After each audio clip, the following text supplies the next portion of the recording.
Shalom Bapak Ibu, Saudara-saudara sekalian, dimanapun Bapak Ibu, Saudara-saudara sekalian berada.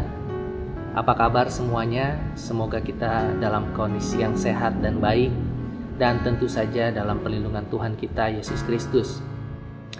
Selamat datang kembali dalam program Go Sharing Life yang akan tayang setiap hari Rabu jam 10 pagi melalui channel YouTube Gereja Oikos Bogor. Perkenalkan, saya Ian. Hari ini akan sharing mengenai makna penyakit sampar menurut Alkitab.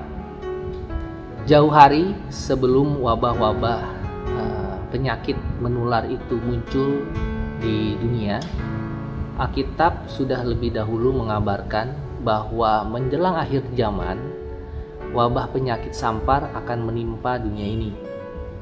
Nah, dalam Alkitab sendiri, istilah pandemi yang kita kenal ya, atau mungkin di dalam Alkitab kita sering dengar dengan kata sampar atau penyakit sampar, itu merupakan salah satu bentuk penyakit menular yang secara cepat dapat menjakiti semua orang, semua manusia yang ada di sekitarnya.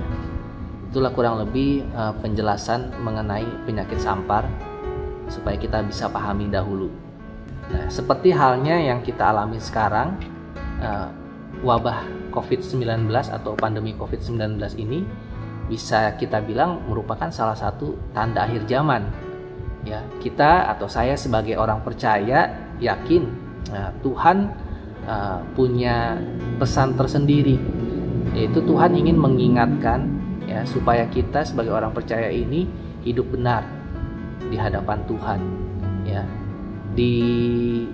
Kalau Bapak Ibu baca Lukas 21 ya kan, mungkin ada beberapa nasihat yang Tuhan bisa berikan buat kita. Salah satunya yaitu di Lukas 21 ayat 34 yang berbunyi, "Jagalah dirimu supaya hatimu jangan syarat oleh pesta pora dan kemabukan serta kepentingan-kepentingan duniawi, dan supaya hari Tuhan jangan dengan tiba-tiba jatuh ke atas dirimu seperti suatu jerat." Jadi yang pertama, nasihat Tuhan dari Lukas 21 ini adalah supaya kita menjauhkan diri dari pesta pora, kemabukan, dan hidup keduniawian. Yang kedua, di Lukas 21 ayat 36 ditulis seperti ini, "Berjaga-jagalah senantiasa sambil berdoa, supaya kamu beroleh kekuatan untuk luput dari semua yang akan terjadi itu, dan supaya kamu tahan berdiri di hadapan anak manusia." Jadi yang kedua adalah Tuhan mau supaya kita terus berjaga-jaga dan terus berdoa ya. Tuhan Yesus mengatakan, "Apabila semuanya itu terjadi, bangkitlah dan angkatlah mukamu, sebab penyelamatanmu sudah dekat." Nah, jadi udah jelas ya teman-teman, di Lukas 21 ini kita diingatkan supaya kita lebih berhati-hati lagi karena waktu Tuhan itu semakin dekat. Tanda-tanda akhir zaman itu semakin banyak yang digenapi. Salah satunya mungkin kalau teman-teman Bapak Ibu percaya ya, salah satunya ini mungkin COVID-19 ini itu ya.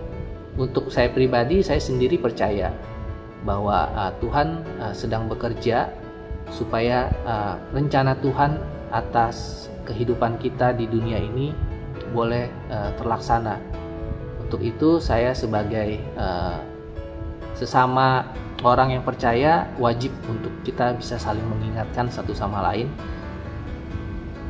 Semoga hal ini bisa membuat kita semakin kuat satu sama lain ya. Mungkin ayat penutup terakhir itu yang di Mazmur 91 ayat 14 sampai 16 ya, bunyinya, "Sungguh hatinya melekat kepadaku, maka aku akan meluputkannya, aku akan membentenginya sebab ia mengenal namaku. Bila ia berseru kepadaku, aku akan menjawab. Aku akan menyertai dia dalam kesesakan. Aku akan meluputkannya dan memuliakannya dengan panjang umur, dan kukenyangkan dia." Dengan panjang umur akan kukenyangkan dia, dan akan kuperlihatkan kepadanya keselamatan daripadaku. Ya. Jadi poinnya apa di Mazmur 14 ayat 16 Mazmur 91 ayat 14 16, Tuhan mau kita melekatkan diri kita kepada Tuhan. Ya.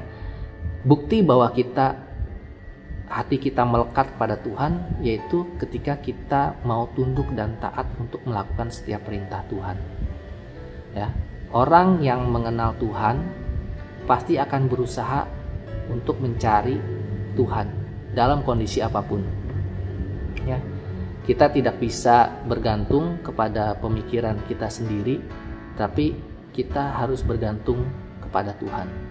Kita nggak bisa ngelindungin diri kita dengan berbagai cara, tapi kita yakin kalau Tuhan pasti punya perlindungan yang terbaik buat diri kita. Dan yang terakhir, keselamatan dari Tuhan akan selalu kita lihat dan kita rasakan sepanjang usia kita ketika hati kita mau melekat kepadanya. Jadi kalau akhir-akhir ini mungkin kita masih mengandalkan diri kita sendiri, segera bertobat. Ya, kita harus mengandalkan Tuhan dalam setiap kehidupan, aspek kehidupan kita.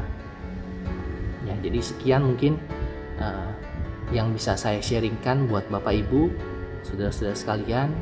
Semoga apa yang saya bagikan ini bisa memberkati. Ya, sampai jumpa di Go Sharing Life berikutnya. Tuhan Yesus memberkati.